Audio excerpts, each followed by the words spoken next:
নমস্কার বন্ধুরা, তোমরা জানো নর্থ ইস্ট ইউনাইটেড এফসির বিরুদ্ধে 2-0 গোলে জয় পেয়ে জামশেদপুর এফসি তারা কিন্তু এই মৌসুমের আইএসএল এর সেমিফাইনাল ম্যাচের জন্য কোয়ালিফাই করে গেছে। এবং সেমিফাইনাল ম্যাচে জামশেদপুর এফসি তারা কিন্তু এবার মুখোমুখি হতে চলেছে এই মৌসুমের লিগ শিল্ড জয়ী দল মোহনবাগানের বিরুদ্ধে। এবং জামশেদপুর এফসি ভার্সেস মোহনবাগানের ম্যাচটা হবে আগামী 3 তারিখ ও 7 তারিখ হোম অ্যান্ড অ্যাওয়ে বেসিসে। তো এই ভিডিওতেই দুই দলের হেড টু হেডের পারফরমেন্স, দুই দলের স্ট্রেংথ অ্যান্ড উইকনেস এবং প্রথম সেমিফাইনাল ম্যাচে দুই দলের প্লেইং ইলেভেন কেমন হতে পারে এবং প্লেইং ইলেভেনের নিরিখে কোন দলের জয় পাওয়ার সম্ভাবনা বেশি, এই সমস্ত বিষয় নিয়েই এই ভিডিওতে তোমাদের মধ্যে আলোচনা করার আছে। সেক্ষেত্রে ভিডিওটা কিন্তু বেশ ইন্টারেস্টিং হতে চলেছে সকল আইএসএল সমর্থকদের জন্য, বিশেষ করে মোহনবাগান সমর্থকদের জন্য। সেক্ষেত্রে তোমাদের সবার কাছে অনুরোধ থাকবে ভিডিওটা তোমরা না স্কিপ করে পুরোটা দেখো। আর যদি ভিডিওটা ভালো লেগে থাকে তাহলে কিন্তু অবশ্যই ভিডিওতে একটা লাইক করে দিও। আর তোমরা যারা যারা আমাদের এই চ্যানেলে প্রথমবার এসেছো তারা অবশ্যই আমাদের এই চ্যানেলটাকে সাবস্ক্রাইব করে রেখো তোমার প্রিয় দলের সমস্ত রকম লেটেস্ট আপডেট সবার আগে পাওয়ার জন্য। তো চলো আর দেরি না করে আজকের ভিডিওর মেন টপিকগুলো নিয়ে আলোচনা শুরু করা যাক। তো আগামী 3 তারিখ জামশেদপুর এফসির হোম গ্রাউন্ডে সন্ধ্যে 7:30 থেকে প্রথম সেমিফাইনাল ম্যাচে মুখোমুখি হবে মোহনবাগান বনাম জামশেদপুর এফসি। আর সেমিফাইনালের প্রথম লেগের ম্যাচটা কিন্তু খুবই ভাইটাল ম্যাচ হতে চলেছে দুই দলের কাছেই, কারণ প্রথম ম্যাচ থেকে জয় পেলে অনেকটাই চাপমুক্তভাবে খেলা যায় দ্বিতীয় সেমিফাইনাল ম্যাচে। সেক্ষেত্রে প্রথম ম্যাচটা যে একটা হাড্ডাহাড্ডি ম্যাচ হতে চলেছে সেটা বলাই যায়।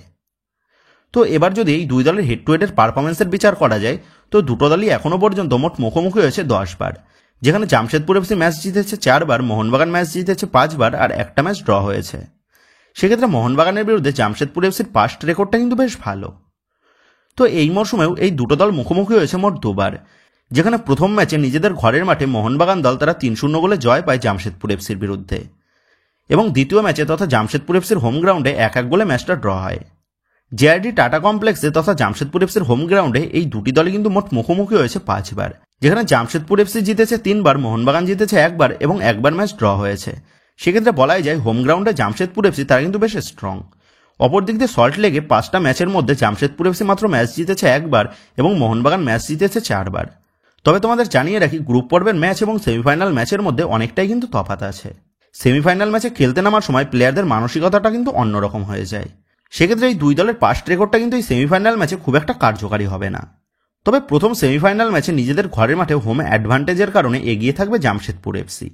তো যাক, এবার যদি এই দুই দলের স্ট্রেংথ অ্যান্ড উইকনেস নিয়ে কথা বলা যায় তো এই মৌসুমে আইএসএল এ জামশেদপুর এফসি তারা পয়েন্টস টেবিলের 5ম স্থানে শেষ করেছে। অপরদিক দিয়ে মোহনবাগান তারা গ্রুপ টপ হিসেবে শেষ করেছে, এবং 24 ম্যাচে মোহনবাগান তারা মোট পয়েন্ট অর্জন করেছে 56, যেখানে 24 ম্যাচে জামশেদপুর এফসি পয়েন্ট সংগ্রহ করেছে 38।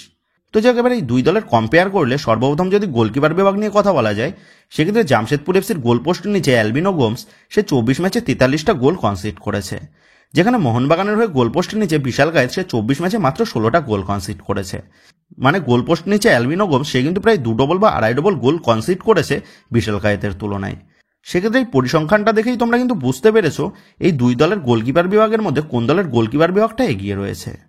তো যাই হোক, এবার যদি এই দুই দলের ডিফেন্স লাইন নিয়ে কথা বলা যায় সেক্ষেত্রে জামশেদপুর এফসির ডিফেন্স লাইন তারা এই মৌসুমের আইএসএল এ মোট গোল কনসিড করেছে 43টা। অপরদিক দিয়ে আবার মোহনবাগান দলের ডিফেন্স লাইন তারা কিন্তু মোট গোল কনসিড করেছে 16টা, যেটা এই মৌসুমের আইএসএল এ সর্বনিম্ন গোল কনসিডের রেকর্ড।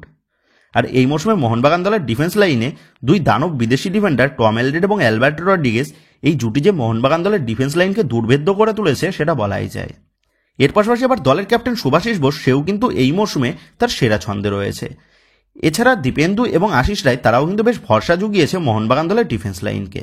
সেক্ষেত্রে মোট কথায় বলতে গেলে এই মৌসুমে মোহনবাগান দলের ডিফেন্স লাইন কিন্তু জাস্ট অসাধারণ।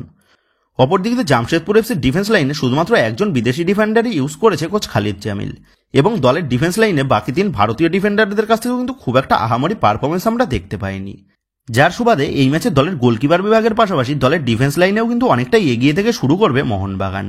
তো এবার মিডফিল্ড পজিশন নিয়ে কথা বললে মোহনবাগানের মিডফিল্ডে রয়েছে ভারতীয় ফুটবলের সেরা মিডফিল্ডাররা, যেমন অনিরুদ্ধ থাপা, আপুইয়া, দীপক টাংরি এই সমস্ত তারকা মিডফিল্ডার রয়েছে মোহনবাগানের স্কোয়াডে। অপরদিক দিয়ে আবার জামশেদপুর এফসির মিডফিল্ডে রয়েছে রেইতে চিকাওয়া, মোবাসির, সৌরভ দাস, প্রণয় হালদারদের মতন প্লেয়াররা। তবে বর্তমান পারফরমেন্সের নিরিখে মোহনবাগান দলের মিডফিল্ড কিন্তু ডোমিনেট করেছে এই মরশুমে।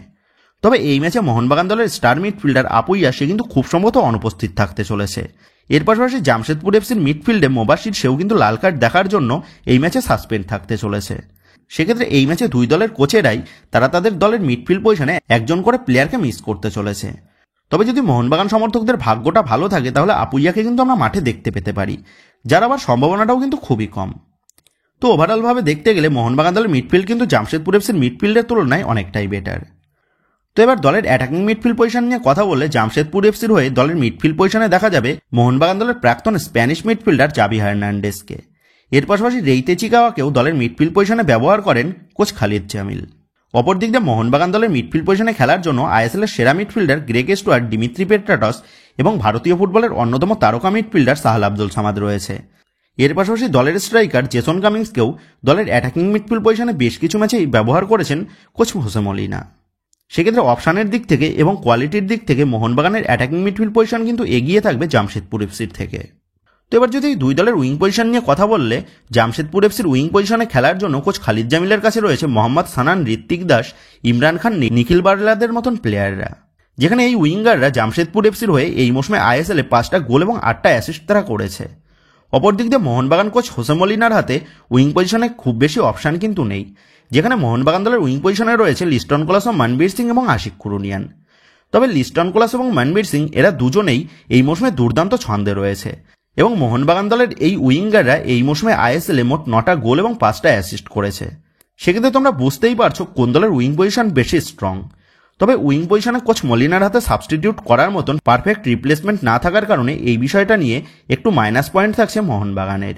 তো এবার এই দুই দলের স্ট্রাইকার পজিশন নিয়ে কথা বললে একদিকে মোহনবাগানের স্ট্রাইকার পজিশনে রয়েছে Jason Cummins, Jamie Maclaren, Dimitri পেট্রাটসদের মতন ওয়ার্ল্ড ক্লাস স্ট্রাইকাররা। আর এই সমস্ত স্ট্রাইকাররা এই মৌসুমে মোহনবাগান জার্সিতে আইএসএলে 21টা গোল এবং 9টা অ্যাসিস্ট করেছে। অপর দিক দিয়ে আবার জামশেদপুর এফসির স্ট্রাইকার পজিশনে রয়েছে জর্ডান মারে, সিবেরিও টোরো, হাবি হার্নান্ডেজদের মতন স্ট্রাইকাররা, যারা এই মৌসুমে আইএসএলে জামশেদপুর এফসির হয়ে 20টা গোল এবং 2টো অ্যাসিস্ট করেছে। সেক্ষেত্রে এই দুই দলের স্ট্রাইকার পজিশন বিচার করলে দুই দলের স্ট্রাইকার পজিশনটাই কিন্তু বেশ স্ট্রং। তবে মোহনবাগান দলের ডিফেন্স লাইন থেকে শুরু করে দলের মিডফিল্ডার, উইঙ্গার এবং স্ট্রাইকার এই 4 বিভাগেই কিন্তু যথেষ্ট গোল করেছে মোহনবাগান দলের হয়ে। আর এই অ্যাডভান্টেজটার কারণেই মোহনবাগান দল তারা কিন্তু এগিয়ে থাকছে জামশেদপুর এফসির তুলনায়। কারণ জামশেদপুর এফসিকে গোলের জন্য দলের স্ট্রাইকারদের ওপরই কিন্তু অনেকটা নির্ভর করে থাকতে হবে। এছাড়া সেট পিস বা কর্নার কিক থেকে দলের ডিফেন্ডাররা, বিশেষ করে স্টিফেন এজে, সে কয়েকটা গোল পেয়েছে। কিন্তু মোহনবাগানের হয়ে দলের গোলকিপার ছাড়া যে কোনো প্লেয়ারই যে কোনো মুহূর্তে গোল ঢুকিয়ে দেওয়ার ক্ষমতা রাখে। আর এই অতিরিক্ত অ্যাডভান্টেজটার কারণেই মোহনবাগানকে বাকি দলগুলোর তুলনায় এই মৌসুমে বেশি শক্তিশালী করে দিয়েছে। সেক্ষেত্রে ওভারঅলভাবে দেখতে গেলে লিগের টপ টিম হিসাবে সব বিভাগেই কিন্তু এগিয়ে রয়েছে মোহনবাগান দল। অপরদিকে জামশেদপুর এফসি তারা কিন্তু বেশ কয়েকটা বিভাগে একটু দুর্বল আছে।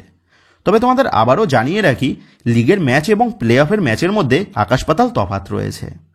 তো যাক, এবার যদি এই প্রথম সেমিফাইনাল ম্যাচের জন্য দুই দলের সম্ভাব্য একাদশ কেমন হতে পারে সেই নিয়ে কথা বলা যায়, সেক্ষেত্রে সর্বপ্রথম জামশেদপুর এফসির প্লেইং 11 নিয়ে কথা বললে জামশেদপুর এফসির কোচ খালিদ জামিল সে কিন্তু এই ম্যাচেও তার পছন্দের ফরমেশন 4-4-2 ফরমেশনে খেলতে চলেছে, যেখানে এই ম্যাচে জামশেদপুর এফসির গোলপোস্টের নিচে দেখা যাবে অ্যালবিনো গোমসকে।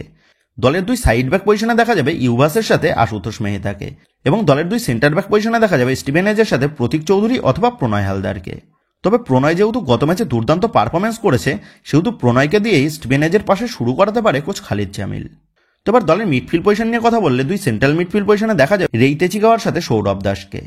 কারণ মোবাশির যেহেতু এই ম্যাচে সাসপেন্ড থাকতে চলেছে, সেহেতু মোবাশিরের পরিবর্তে সৌরভ দাস কিন্তু শুরু করতে পারে। আবার এমনটাও হতে পারে সেন্টার ব্যাক পজিশনে প্রতীক চৌধুরীকে রেখে সেন্ট্রাল মিডফিল্ড পজিশনে প্রণয় হালদারকেও ইউজ করতে পারে কোচ খালিদ জামিল। তো এবার দুই উইং পজিশন নিয়ে কথা বললে দুই উইং পজিশনে দেখা যাবে মোহাম্মদ সানানের সাথে নিখিল বারেলাকে এবং পরবর্তীতে ইমরান খানদের মতন এক্সপিরিয়েন্স উইঙ্গারকেও ব্যবহার করতে পারে কোচ খালিদ জামিল। এবং দলের জোড়া স্ট্রাইকার হিসাবে দেখা যাবে জর্ডান মারের সাথে জাভি হার্নান্ডেজকে।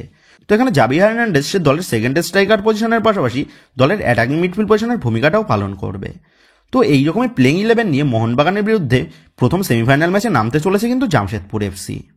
তো এবার মোহনবাগান দলের সম্ভাব্য একাদশ কেমন হতে পারে সেই নিয়ে কথা বললে মোহনবাগান কোচ হোসে মলিনা তিনি কিন্তু এই ম্যাচেও তার পছন্দের ফরমেশন 4-2-3-1 এই ফরমেশনে যেতে পারে, যেখানে দলের গোলপোস্টের নিচে দেখা যাবে বিশাল কায়েতকে।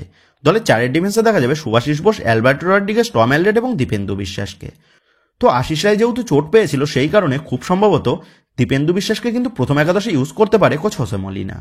দলের দুই ডিফেন্সিভ মিডে দেখা যাবে দীপক টাংরির সাথে অনিরুদ্ধ থাপাকে এবং আপুইয়া যদি ফিট হয়ে ওঠে তাহলে আপুইয়াকে পরবর্তীতে মাঠে নামাতে পারে কোচ হোসে মলিনা। এবার আপফ্রন্ট নিয়ে আলোচনা করলে আপফ্রন্টের দুই উইংয়ে দেখা যাবে লিস্টন কোলাসের সাথে মনবীর সিংকে এবং দলের অ্যাটাকিং মিডফিল্ড পজিশনে খেলবে গ্রেগ স্টুয়ার্ট। আর দলের স্ট্রাইকার পজিশনে এখানে রাখা হয়েছে জেমি ম্যাকলারেনকে। তবে পরবর্তীতে দিমিত্রি পেট্রাটস এবং জেসন কামিন্স এদেরকেও ব্যবহার করতে পারে কোচ হোসে মলিনা। তো এইরকমই প্লেইং 11 নিয়ে জামশেদপুর এফসির বিরুদ্ধে প্রথম সেমিফাইনাল ম্যাচে মাঠে নামতে চলেছে মোহনবাগান দল। তো বন্ধুরা, তোমাদের মতে এই ম্যাচে মোহনবাগান দলের সম্ভাব্য একাদশ কেমন হতে পারে এবং এই ম্যাচের ফলাফল কি হতে পারে বলে তোমার মনে হচ্ছে, এই বিষয়ে তোমাদের মতামতটা অবশ্যই নিচে কমেন্ট করে জানিয়ে দিও। তো বন্ধুরা, এই ভিডিওতে গুরুত্বপূর্ণ টপিকটা নিয়েই তোমাদের মধ্যে আলোচনা করার ছিল। তো আশা করি ভিডিওটা তোমাদের ভালো লেগেছে। তো যদি ভিডিওটা ভালো লেগে থাকে তাহলে ভিডিওতে লাইক দিয়ে চ্যানেল সাবস্ক্রাইব করে পাশে থাকা বেল আইকনটা অবশ্যই প্রেস করে দিও। তো বন্ধুরা, এই ভিডিওটা এটুকুই ছিল। তো আসি বন্ধুরা, দেখা হচ্ছে পরের ভিডিওতে।